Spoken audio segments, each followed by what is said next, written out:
dako ka letra pero atong kinahanglan anaa kaniya.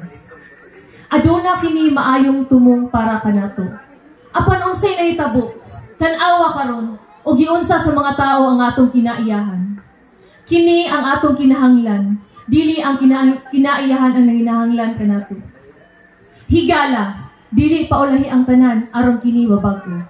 Atong ampingan ug atong paninduton ang atong kinaiyahan. Gikan sa pagkaon, gikan sa minerales, sa mga good, gikan kini sa atong kinaiyahan. Wala ka ba nabala ka? Wala ka ba natinga? Sa una, makakita pa ta og mga langgam nga naglupad-lupad duol ra sa imuha. Sa una, mga kahoy ug bulak anaa lamang sa palibot. Apan karon, kini talag sa una lang nga talan-awon.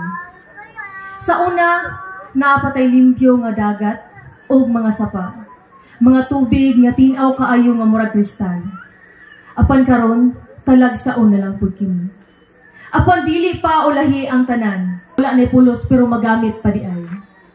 Kini pagsugod sa maayong buluhaton nga mabuhat nato para sa atong kinaiyahan. Ug dili lang kay tan-awon lang nato ang mga nagbuhat og daotan. Magpugong kita sa pagputol sa mga kahoy, magtanong kita og daghan nga punuan alang sa mga future generations. Kaya ako nagatuo nga kung kita magtinabangay alang sa atong kinaiyahan, dili kita niya pasagdan. Nga kitang tanan angay magtinabangay para sa pag-anindot sa atong palibot. Daghang salamat.